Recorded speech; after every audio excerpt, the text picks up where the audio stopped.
Oke, halo guys, welcome back to my channel Anigars. Pada kesempatan kali ini, admin akan membahas alur cerita lagi ya guys tentang anime One-chan ga Kita yang winter pada tahun 2014 dan diproduksi oleh Takeshuho and Studio Chan.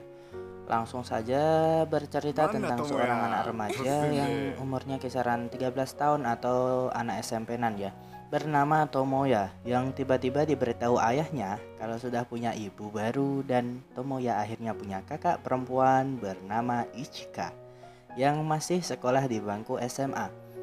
Tomoya agak terkejut, tapi ya sudahlah, karena yang lebih buat terkejutnya yakni sikap kakaknya yang cukup aneh, sehingga membuatnya bingung. Namun setelah ia bertanya pada kakaknya pun langsung menjawabnya karena ia menyukai Tomoya. Oh, awal-awal yang cukup vulgar. Tomoya pun kaget dan masih bingung karena yang pernah bilang seperti itu sebelumnya hanya ibunya saja. Selanjutnya, saat ia berangkat sekolah bareng Mitsuru, yakni tetangganya serta teman sekelasnya, ia dibuntuti oleh kakaknya yang cuma ingin mengantarkan bekal makan siangnya. Di sekolah pun pas waktu di kelas dia sempat marah-marah ya, sempat emosi gitu ya, karena ya kalian tahulah, kakaknya tiba-tiba masuk karena kakaknya SMA masuk di SMP gitu, dan membuat cukup sontak satu kelas. Tapi saat di rumah dia pun sadar kakaknya kan cuma mau memberikan bekal makan siang ya, ngapain.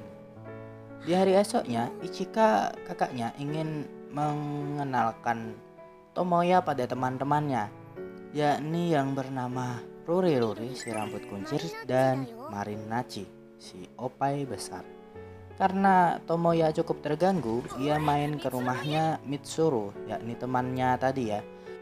Dan selanjutnya di saat ia berangkat sekolah di hari esoknya, tanpa sengaja ia bertemu dengan Koki, yang sebenarnya adiknya Ruri, temannya Ichika kakaknya, yang sebenarnya juga siskon, tapi siskonnya agak gimana gitu ya.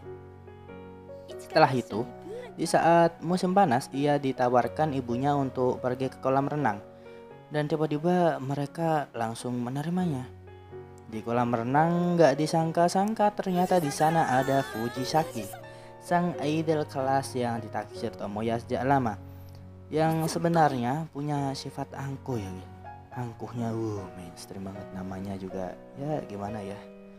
Lalu saat ia sedang berbelanja bareng kakaknya, ia tiba-tiba bertemu dengan pria tampan yang ternyata abangnya Marinachi, blasteran Rusia ya, bernama Shuichiro Fuji, yang ternyata otaku tapi tampan guys. Oh fuck you nya. Dan menunjukkan selera Marinachi yang buruk. Maksudnya yakni ya setelah kejadian ya guys. Saat malam Natal, Ichika sempat curiga pada Tomoya karena hadiah yang ia beli dari toko, karena dia sempat papasan ya. Itu untuk siapa ya? Tanpa sengaja ternyata hadiah itu untuk kakaknya Ichika dari Tomoya, dan mereka merayakan Natal dengan meriah. Di saat tahun baru, mereka bersama teman-temannya saling berdoa untuk kebaikan masing-masing, yang ternyata semua orang ini juga aneh. Anehnya apa? Silahkan kalian lihat. Kalau gue ya dari awal memang cukup aneh, tapi ya namanya juga incest, bisa dibilang ya kayak gitu sih. Hari Valentine pun telah dekat. Ichika sangat bersemangat sekali untuk membuat coklat bersama teman-temannya demi Tomoya, adiknya ya. Di sini Ruri memberikannya pada adiknya, Ichika juga adiknya, karena orang-orang ini sebenarnya aneh-aneh semua ya. Di saat hari H, Ichika dan kawannya Ruri bertanya tentang bagaimana Marinachi, apakah kamu memberikan coklat itu. Di lain sisi, Tomoya berharap kalau dia dapat coklat dari Fujisaki yang ternyata naksir sama Koki. Fujisaki akhirnya berhasil memberikan coklat pada mereka yang telah ia rencanain. yakni Koki Tomoya Mitsuru. Di saat hari liburan, yakni liburan para orang tua, saatnya bersantai, Ichika dan Tomoya berduaan di rumah.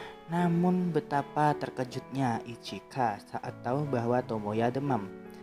Di saat dilanda bingung, si Ichika ini pengen menghubungi ibunya, tapi karena ibunya sedang liburan jadinya kan gak enak gitu. Alhasil dia menghubungi teman-temannya tadi, si Ruri dan Marinachi. Akhirnya si Ichika menggenggam tangan Tomoya dan berharap agar dia cepat sembuh.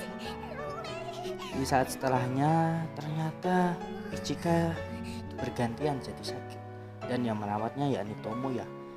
Setelah ia sembuh, ia diberitahu ibunya kalau Tomoya lah yang membuatkan kue atas kesembuhannya itu. Ya bisa dibilang atas kesembuhannya gitu ya. Dan akhirnya mereka pun saling mengerti satu sama lain dan berakhir happy ending seperti biasa ya, karena saya suka yang happy ending. Bye bye.